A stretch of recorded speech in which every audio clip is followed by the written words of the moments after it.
Abre aspas. A inveja da prosperidade de Adão tomou a coroa da glória de sua cabeça e nos fez sua posteridade miserável. Mas o que fez Caim matar seu irmão, de onde é senão destes que nossos Caíns modernos nos chamam de africanos, os filhos de Caim? Nós admitimos, se você é a favor. E encontraremos dele e de seus filhos de onde a maçonaria começou, após a queda do pai dele.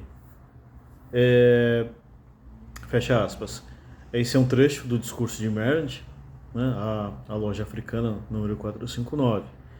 E ele fala aqui, ele na verdade ele pontua duas situações que se interconectam, né?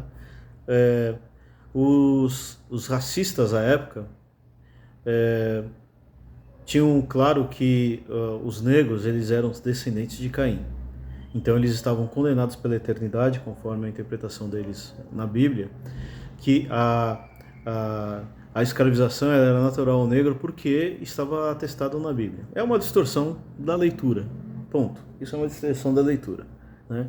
Uma distorção de uma leitura para que atinja os seus fins, né? E Merge, ele usa esse argumento e ele começa a ter uma nova visão, ter um processo de demonstração à teoria que usavam a Bíblia como uma referência, que não era bem assim. Essa naturalização do negro ligada à escravização, ela é um erro de interpretação. E Merge acaba provando isso daí, a gente vai enxergar isso daí um pouco lá na frente. E a outra coisa que ele acaba combinando com a mesma teoria é a relação da queda adâmica, Caim, os seus descendentes, a história do assassinato, né, de Caim, né, que é considerado o primeiro assassino, né, na história, o primeiro assassino da história, né, catalogado não é o termo correto, mas registrado no Antigo Nascimento. E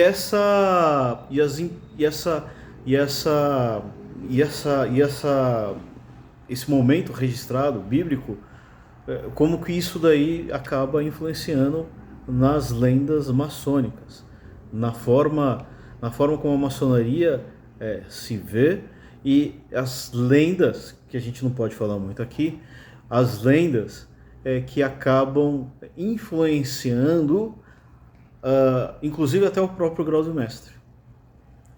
Então, assim, é o drama da queda, o assassinato, a redenção, que ela acaba sendo um elemento para explicar a escravização e a redenção desses escravizados, e ao mesmo tempo esse mesmo drama ele é traduzido para a maçonaria através de suas lendas, através dos seus ensinamentos morais, através das suas projeções do futuro, particularizando, né, ao maçom e a universalização da maçonaria num todo.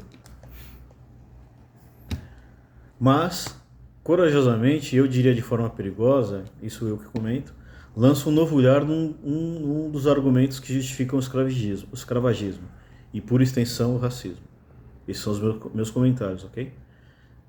Calcada numa leitura com pouco fundamento histórico e frágil interpretação teológica, na qual os africanos eram descendentes de Caim.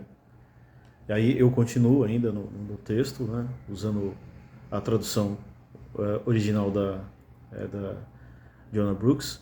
Marge, usando como método a própria visão maçônica, reordena a teoria racista ao concordar com a lenda que preconiza Caim como diretamente ligado ao simbolismo. Então, o simbolismo, a gente fala, é o simbolismo maçônico. Então, a queda, Adão, a queda, Caim e os seus descendentes ligados ao simbolismo, já que este usou requisitos de engenharia, Caim, e é considerado o fundador da cidade de Nod, e seu filho Tubal-Caim, reconhecido como o primeiro artífice em metais, ok? Abre aspas. Por pior que fosse Caim, Deus não tomou dele sua faculdade de estudar a arquitetura, artes e ciências. Seus filhos também foram dotados do mesmo espírito. E em algum lugar conveniente, sem dúvida, eles se conheceram e compartilharam tal conhecimento. Parece que o Deus sábio e todo-poderoso colocou isso em seus corações, na família de Caim, para se ocuparem, para distrair suas mentes e meditar sobre o assassinato feito pelo seu pai e a maldição dolorosa que Deus havia pronunciado nele. Fecha aspas. Argumento este usado em contraponto à audiência composta também por políticos brancos de Massachusetts, que era contrária ao livre acesso à educação para negros. Então, é reforçado aqui pelo próprio Marnet nos seus textos, né, que esse drama, né, o drama da queda e as consequências da queda foram convertidas numa redenção, não só uma redenção moral, mas uma redenção objetiva, porque aqui ele deixa muito claro que Tubal-Caim e os seus descendentes, eles foram nada mais, nada menos que fundadores de cidades. Foram ele, o próprio Tubal-Caim, considerado o primeiro artífice de metais. Então, quando você combina a tecnologia, né? Porque a gente está falando de tecnologia, quando alguém ele começa a ter a arte, né? A arte de moldar metais, né? De construir metais, né? De moldar os metais, melhor dizendo. E você tem a fundação de cidades por esses descendentes. Esses caras nada mais, nada menos que fundaram a civilização. Então, assim, essa ideia, né? E notem, os racistas eles falam: vocês são escravizados, vocês foram condenados pela divindade, vocês, na verdade, são descendentes de assassino.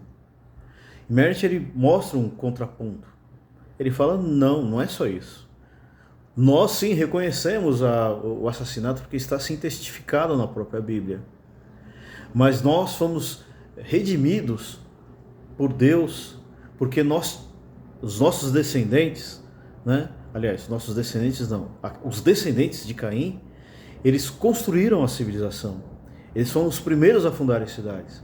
Eles foram os primeiros, na verdade, a terem a tecnologia em mãos. Isso significa que eles não só construíram cidades, mas eles desenvolveram a arte da agricultura, porque a partir do momento que você domina os metais eles são feitos também para construir instrumentos para que você possa trabalhar a agricultura. Então, assim, esses descendentes de Caim, que vocês, racistas, falam que estão eternamente condenados, eles são responsáveis por trazer a civilização até vocês. Então vejam o quanto isso daí é poderoso. Enquanto essa visão ela é muito forte, né? E isso essa visão ela acaba encontrando ressonância com a história da própria maçonaria Percival Hall. Voltando à formação, à fundação de maçonaria Percival Hall, através da loja africana número 459, eram 14 caras, 15, né, mais Percival Hall, que tinham por desejo receberem a luz maçônica, receberem a herança de uma sociedade secular.